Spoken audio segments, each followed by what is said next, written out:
Hello, welcome to Global Research Livestream. We're live here from New York. I'm Joe LUPTON, Global Economist, and with me today is Jamie Baker, our U.S. Airlines Analyst.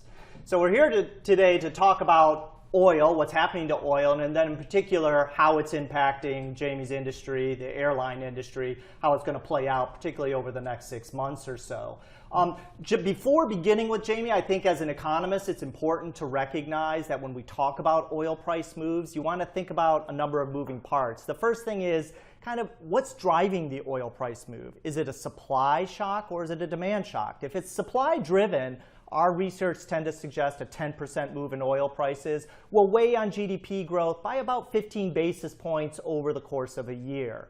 On the other hand, if it's demand driven, and this is important because people forget this, if oil's rising because demand is strong, that's usually reflecting something like maybe about a 4/10 stronger GDP growth to get that 10% rise in oil prices. So making that distinction is important. The other thing important for the US is who are the producers, who are the consumers? So in the US, producers are increasing significantly. Clearly, rising fuel prices hurts consumers. It's going to hurt people spending both on their cars and on airline tickets. But if you're a producer, this is great. And in the US, because that has been balancing out a little bit more, CapEx has become more nimble, you actually can get that smoothing out the negative shock even when it is a supply shock. So keeping those two things in mind and turning to Jamie a little bit more specifically on the airline industry.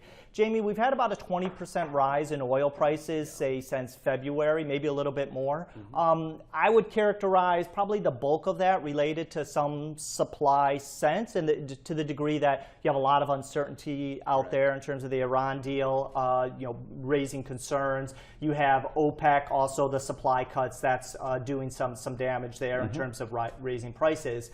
How is this going to affect your consumer market, your business market for airlines? Well, it's somewhat a question of timing. I think for consumers who are traveling this summer, they probably won't witness any real change in the price of their tickets, largely because air travel is a planned event. So a substantive portion of the summer was already booked at the time that jet fuel prices in particular started to escalate.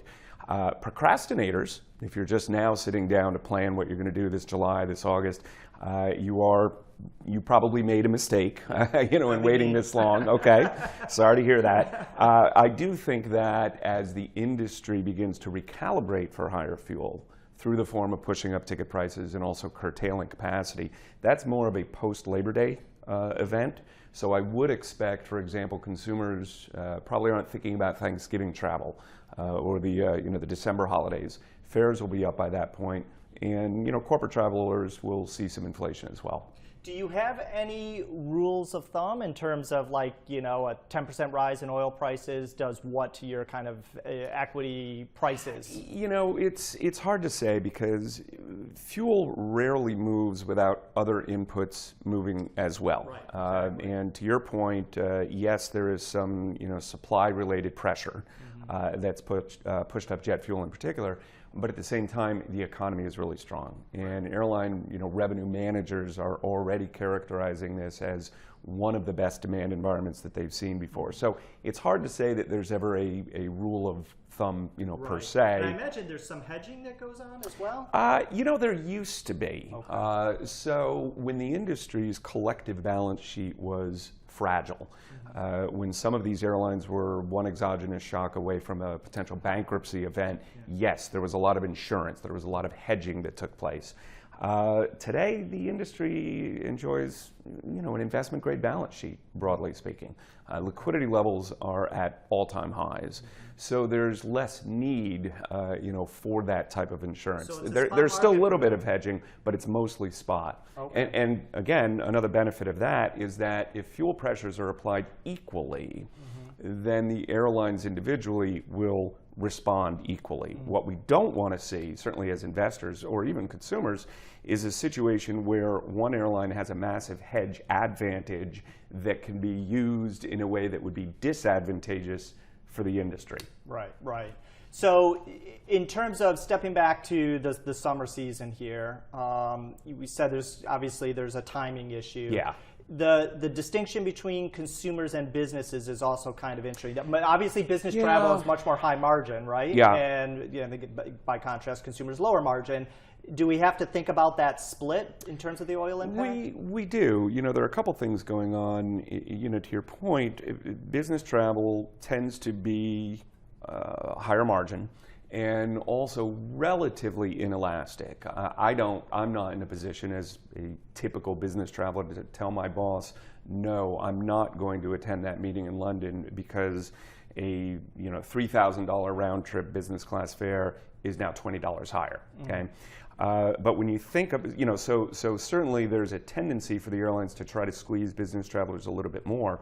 But at the same time, if the industry begins reducing planned capacity, and we've already started seeing carriers come out and do that, and we're seeing trims to post-Labor Day schedules, if an airline reduces the overall number of seats that it's going to make available for sale, they don't want to curtail the capacity, the seats that they would allocate towards higher fares.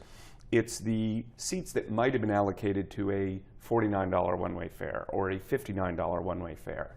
So for the relatively cash-strapped family of six that really relies on that type of fare for the next trip to Disney or wherever, they may very well find that those seats are no longer available at that price point. Yeah. So in the oil kind of sitting around here, when you're kind of putting your forecast together, you're thinking through all these dynamics, are you kind of just taking the spot price and carrying it forward? Or in fact, maybe for the viewers, what I should say is our house view is actually that oil prices are going to actually decline here, right? We think that there will be some, I suppose, cheating in OPEC with oil prices as high as they were. There's more oil's going to flood in. Russia also probably cheating a little bit on that. And also shale oil is responding, as I said earlier, much more nimble. So we have oil prices kind of ending the year maybe down another 20% from here. Is that something that you need to think about? It's something we take into account. Generally speaking, first off, if I personally was any good at predicting the future price of oil, I wouldn't be the airline analyst. I'd be doing something else. We generally rely on the forward curve. Okay. So we have a market that dictates what the future price of oil is expected to be, and of course we have to make some assumptions as to what that translates. Airlines don't burn oil, they burn jet fuel. So there are refining expenses that we have to take into consideration. But on any given day, the market has a view as to what the future price of oil is going to be. And that's typically, as a modeler and a stock picker, that's typically what we embrace. Okay, all right. Then just kind of last big picture question here. Let's say that kind of $75 a barrel, that's about the world that we're living in. And let's say it's kind of contained on there's a ceiling on that because of all the shale oil that will always come in to kind of fight that. Let's say there's a bit of a floor on that because OPEC needs some level of prices to support their fiscal policies and so forth. So $75 a barrel, is that something the airline industry is able to tolerate? No, absolutely. I mean, the airline industry in the United States in particular, really went through a massive restructuring over the last 10 to 15 years. We saw bankruptcy events, we saw numerous acts of consolidation. Broadly speaking, the industry recalibrated itself to be profitable even at $100 oil. Interestingly, if you think about the manufacturers, I mean, Boeing and Airbus also overhauled their product portfolio. When you think about the A320neo or the 737 MAX, and those are narrow-body aircraft that are already flying, in the United States, those aircraft were largely designed with sort of $110, $120 oil in mind. Okay. So, I mean, the industry is absolutely on firm financial footing Very at current fuel prices. Earnings estimates in the near term may not be holding up, quite as well as I would have thought. But again, the industry is once again taking that, managements are beginning, I would put it this way, they're beginning to mobilize in the face of higher fuel through the combination of, fare increases, increased international fuel surcharges, and then also capacity cuts, reduced supply. Right. Okay. Well, thanks, Jamie. Sure, my pleasure. Let's wrap it up there. So oil prices have spiked. They're up 20%. We think we might see a little relief, but in terms of how this is affecting the airline industry, it's going to be something that's going to play out over the course of the rest of the year, particularly post-Labor Day. We'll certainly be watching that. Thank you for joining us, and if you want to see this again, you can certainly go to jpmorgan.com to view it.